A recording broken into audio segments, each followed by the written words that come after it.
So, Rebecca, welcome to Diary of a Nutritionist. A little bit about who you are, what you do, and your journey in nutrition. I'm Rebecca Waithera Irongo, a registered dietitian and a licensed dietitian. I was among the first four who did food service diet therapy. After now you finished your degree program or your diploma program. Yes, and I'm a wife to one husband. I'm a mother to two wonderful daughters. I'm a founder of Becky Consult. It's a diet therapy consult, and that's it. I'm also an organic farmer and a firm believer of organic farming. So my journey in nutrition, when I was a bit younger, I wanted to do nursing, and I found that there's a way you can combine nursing and dietetics. So I wanted to go abroad. I had found a school that was doing both of that, but unfortunately I was not able to. So I enrolled in University of Nairobi, and I did my degree there in nutrition, food nutrition and dietetics, yes, for 4 years. And that's where it all began. And I did, of course, my attachments and my internship, and I found that actually this is something that I have passion in, because I wanted to find the natural way, the food way. And I started venturing in it. I was being called for Kina seminars and for in churches, with individuals. When I was just young and I didn't know how to charge. But now when I found that honestly I'm making an impact in people's lives just by meal, by your food, by healthy eating, and by foods also that people call herbs, quote unquote, I see that people are actually being helped. I got the courage to actually start my Becky Diet consult after, of course, volunteering in very many institutes, public hospital, counties and sub-county hospitals. And yes, that I'm a therapist, diet therapist, and I'm also an organic farmer, because I believe they go hand in hand. Because I believe healthy eating or a healthy body, that's from a healthy soil, and basically everything that you're consuming. You mentioned that you are an organic farmer as well as a nutritionist. Was that something that you picked up along the way, or how did you come along deciding to become also an organic farmer, and the benefits of pairing nutrition and organic farming, in your opinion? All right, so I wasn't an agriculture person. At that time, I didn't even know the importance of agriculture. I've not been brought up in an environment of agriculture. I'm a, let's say, born town, quote unquote. So, but I feel I did my agriculture nonetheless, and I was actually best performing, funny enough, but it didn't click in me. So I even after internship, I was in Busia, and we didn't have food really in the farms, and we are living there. So we had to find a way to sustain ourselves by health eating. And we started just doing our own kitchen gardening as an institute, the Agenga. Later on, after I got my two babies, and there was a time I bought some cabbages. And when I was eating those cabbages, we really had a very bad stomach upset, all of us, including my 1 year baby. And it was really, really bad. And I felt like, I think, not knowing what you're eating, you could be eating poison and you don't know. If only you can eat something that you can see, something that you can trust. And just a little bit, I started my kitchen gardening, and it grew to something big and bigger. And people were always here asking for, I want your kales, I want your broccolis, I want your danias, because at least they see I'm not using fertilizers, I'm not using all this inorganic matter. And that's how I started my organic farming, and it's quite big. It's picking up, and yes, I came to appreciate agriculture, and the fact that it is not an expensive way of doing it. I feel like buying outside here, something that costs 30 to 50 shillings is something that you cannot eat and feel like you're satisfied. So even in that way, I feel like it's cost saving. Yes, and that's how I love agriculture. I've loved organic farming so much.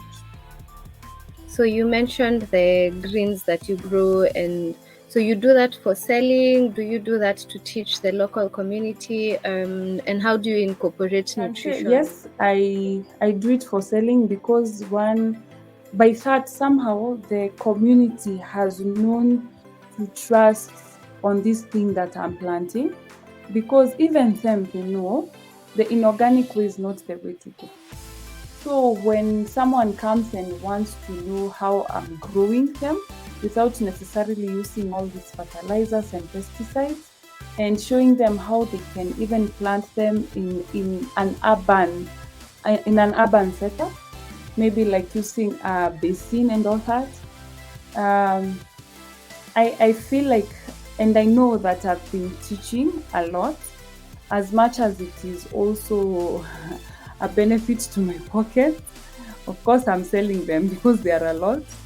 Yes, and how I feel like it incorporates with my nutrition, it does in a big way, because one, vegetables are quite expensive and fruits, but the fact that you have it outside here, and the moment we tell patients, you take as much greens as you can, and actually they are the most in your plate.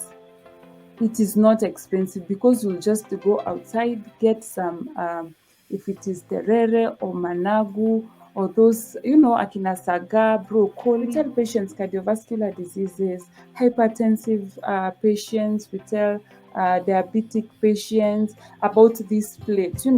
So I feel like if you can get that from your shamba, it is not at all expensive. Yes, it is quite affordable and sustainable, because the key thing is also sustainable. At your consultancy, what kind of patients do you usually get? And arthritic patients, sadly, there are quite many. I get hypertensive patients, I get diabetic patients, I get cancer patients as well that we've gone through this journey with. Get also children, pediatric, I get geriatric patients, even with patients who have dysphagia, something of the sort.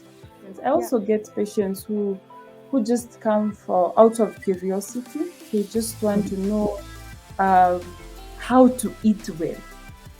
Yes. You have a specific area of specialization that you target?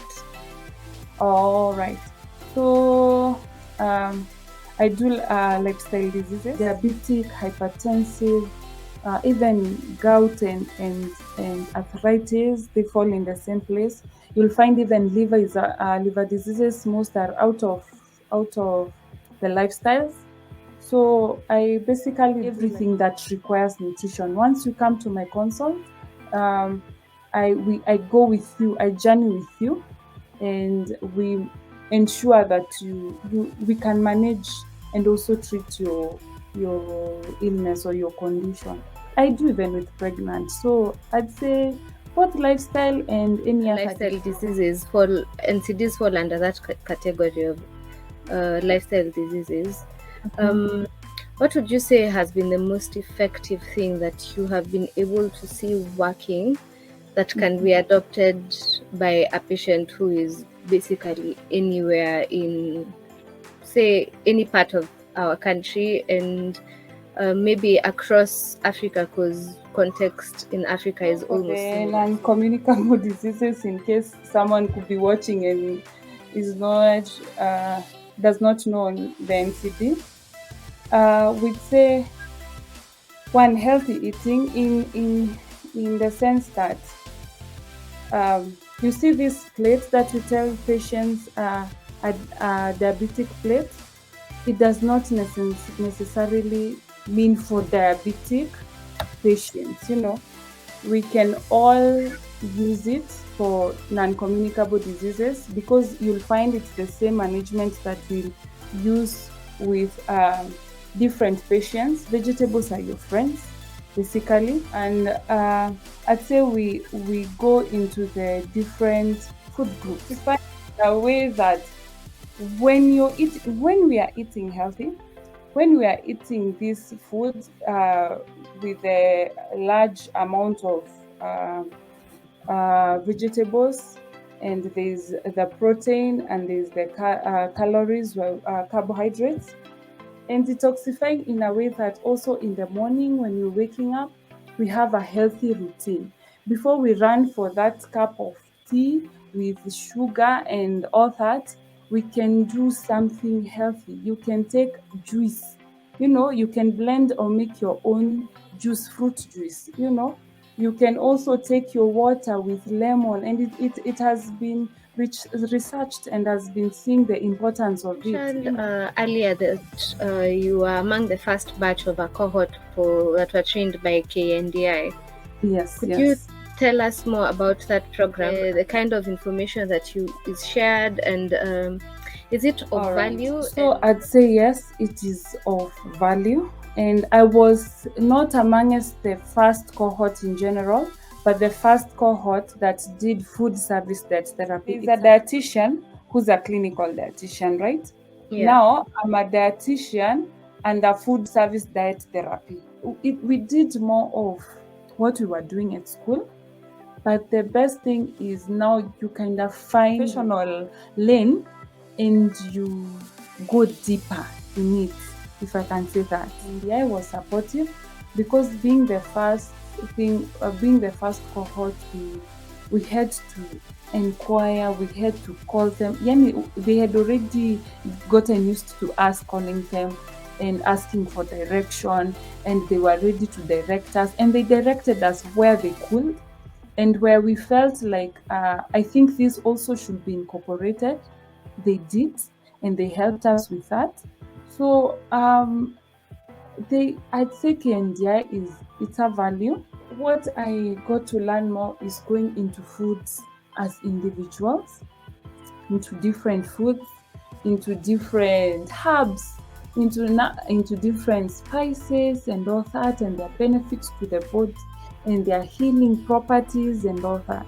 In some way, it sounds like a herbalist, and I know it sounds like mtu wa miti ni dawa, but honestly, I appreciated it, because I worked with that information firsthand, and my dad had arthritis.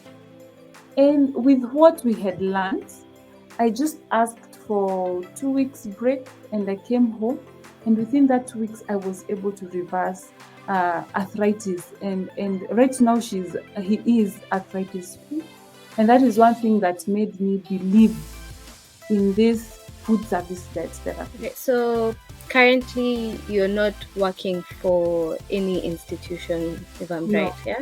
No. So take us through a day as a consultant. At times it is a busy day. I think like any other hospital. At times it is a slow day, but in the morning, most patients I come across are in the morning hours. Of course, because people want to go back to their work and to go back to their normal routine. So I get patients. I can do 5 patients. At times they can be around 10 and more. At times I'm not in my office. Patients I get call me to their homes, and what I do is of course I revisit what they eat. I go to their, if they allow me, I normally go to their kitchen, see what they have, because that is the best way. You know if how this person is eating. So I go to their kitchen, see what they normally take. I do, if they've paid for it, I do the meal plan and everything. And yes, for those who have a small kitchen garden, I sensitize and I encourage them to plant their own things, to eat their own food, to live a happy life, to live a healthy life. I mean, of course, a healthy life is a happy life. Yeah. And I try, if I'm in the office the whole day, I try coming back by around 4 so So, that how long have you had this practice, and how long did it take you for you to stabilize into having a practice that is running and is paying you? immediately I got my license in 2019. Actually, I think when I was doing my internship, I still used to get, the course seminars, and with that, I was using basically what we've learned in school, because the truth is, you already have you already Knowledge. have the knowledge, and the only thing you're waiting is the license to see if you can practice. Now, I immediately after that, I got the platform to talk to different people, seminars, pastors, and all that. Different churches just calling, conferences, and I didn't have a consultation at that time. I know this girl, she's a nutritionist, she's doing well, she's managed me, blah, blah, blah, she's managed my family.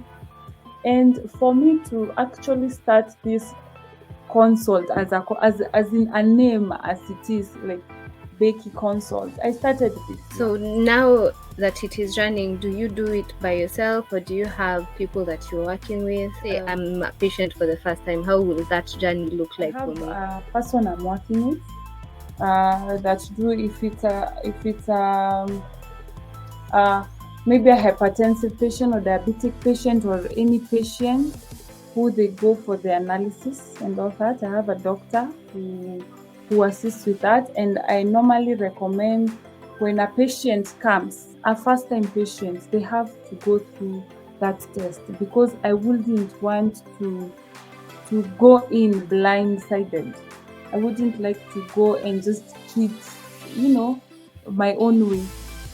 So that's what I Do you do, do what you do? because I've seen it firsthand. It works, and it is the best way of healing our body. It is the best way of managing uh, our different conditions, and it is a natural way. It is natural. Food is natural. Food, the body has a way that it can assimilate, it can digest, it can absorb, and it can remove toxic substances if they are natural. I feel it is the best way, and it is the best way that I've seen managing different conditions. I've talked about managing my dad's arthritis, and there before he had gout. That time I didn't have all this knowledge, and right now it's something of the past. Of course, for diabetic and hypertensive patients, we don't tell them like a chanini na dawa, we don't tell leave the medicine. We work at par, with the medicines. Yeah, And if complementing them. yeah, we compliment them. And even as they're taking the medicine and you're giving them this diet, they feel them themselves will come and justify and tell you, by the way, since then I'm not having trouble maybe walking. I'm not having trouble with my weight. I'm not having trouble with my chest. They tell you I feel pain here in the chest. So you feel like it's just the way to go. It's the best way to go.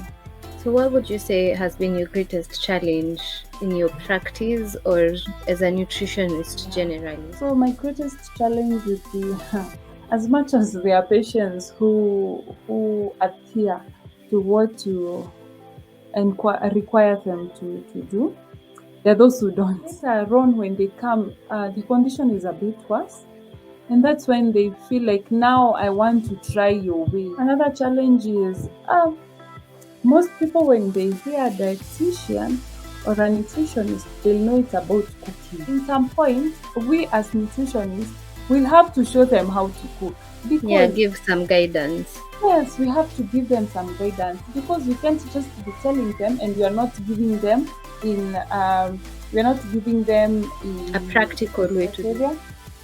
Yeah, most want a quick, what do you say, a quick A healing quick or a quick fix. change. Yeah. Yes, a quick fix. Problem with my weight, I want to lose weight. And there are people out there who are ready to do that for you. There are quacks out there ready to fix your weight loss problem. And they they want that quick change. But for us, we don't necessarily go for the quick change. We don't want that quick change. We want a gradual change, because we don't also want to give your body a shock. The truth is, if you go the quick change, you'll give your body a shock, How are a shock. you overcoming your challenges? Persistence, patience, and definitely you still be available for that person, because truth is, at some point they know the value. At some point they get to know the value, and they're the same people that will recommend you to others and others. And the fact that you see a change in people after you help them, it gives you the morale to go on, and you feel you're actually doing God's work. You're serving people, Yeah. and hear their testimony.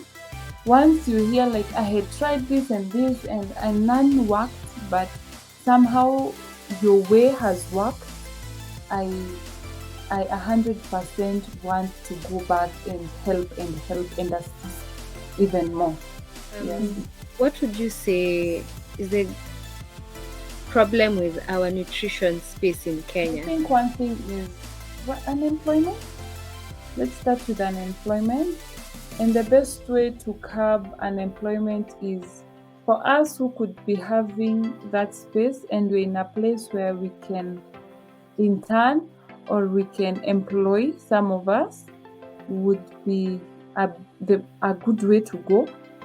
And the truth is, we know there's unemployment and there's space in the government hospital and private hospitals for us. One nutritionist to 10,000 patients. That shouldn't be. So I believe if every hospital can have at least maybe a private hospital, like a small starting hospital, let's say 2 3 patients. If every private hospital had a nutritionist, and not just a local nutritionist, like a nutritionist on the ground, unemployment problem we would be very few, you know so same in public hospital. You have volunteered for 3 4 years and nothing. And so you have to put your foot down and say, I have the knowledge, I've practiced, and I want to go forward. And if other nutritionists can do the same, I think we have space for everyone. There's a space for everyone. Your client is your client. This other one has another client.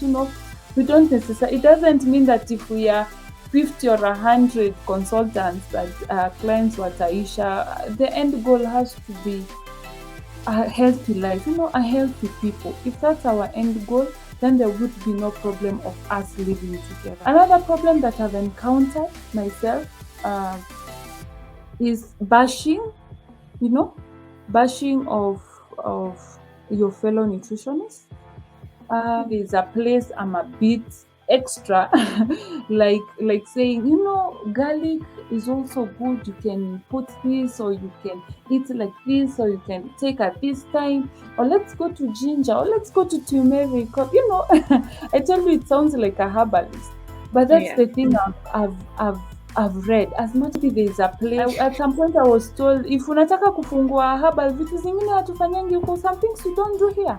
If you want to go open your herbal shop, you go open your herbal shop. I want to serve in a way that I can serve, and in a way that nimefeel nimesoma, and I appreciate all these things that we do all in general. but I think it's my time to just leave. I just find my, my, if we can all be taught, like there are different kinds of nutritionists and diet therapists, but we all work to the same goal of these patients being healthy and managing this illness, and we all have that base, it will be healthy. Yeah. Who do you think is supposed to make it right? Is it us as nutritionists? Is it KNDI? Is it another body that we need to form to be able to expound on the different areas of specialization in nutrition? In our country, I would say nutrition is fairly new. At least the different forms that are coming. Nutrition is opening up to start even accommodating things like hii unaita mitishamba. Now is when they're starting to accommodate something like that in a hospital. So I think now this is just my opinion. I feel like because even the teachers who are teaching us were in a field where, as a nutritionist, the only areas of work would be in a hospital or in an NGO. Those were the only two options. And if you are very adventurous, then you start a practice, and it's a practice that works almost as identically as running a hospital. So adding organic farming and agriculture is something that is coming with us. And I think maybe for the next 10 years, the people who have studied nutrition will be the one who will set the pace for the ones who come after us. But again, I ask, who is responsible for making things go well for nutrition? Is it the government bodies like KNDI, or the unions, nutritionist unions, or who is responsible really? I feel one, KNDI, because they came about with specializations. Apart from KNDI, I feel we also, because somehow, but now at least I see there are groups and all that where we can discuss all these things. We need to create also that platform that within ourselves we can work together within our different specialties. So if someone wanted to reach you or was hoping to have a consult with you, how do they reach you? Do you have a permanent office space? Where are you located? Are you on the social media platforms? And so how can we find you? So I'm at Becky Consultation. That is my email address is beckyconsultation@gmail. Instagram is Becky Diet Consult, Diet Therapy Consult, and an office at Karen. Find me at 0729 380 411 or 0759 999 992. Thank you, Becky, for your time. I'm hoping we get a chance to talk again about nutrition and maybe just delve deeper into the field of nutrition and what we can do to try and make it better, influence nutrition policy so that things can be guidelines that show which way we should go, governing bodies, what is their mandate, if it is trainings, who are able to train, if it is having programs like nutrition programs, who have access to reach people, to differentiate between a person who is certified as a nutritionist and someone who has nutritional knowledge that they can pass. The very best. Nutrition si mchezo. It is not for the faint-hearted. It is like you're charting new territory. So all the very best. Start that movement by bringing whatever we can, making it clear to the rest of us who are finding it hard to accept that there's a different kind of approaches that are coming. You can take up an intern, show them the way. Yeah. So thank you for your time.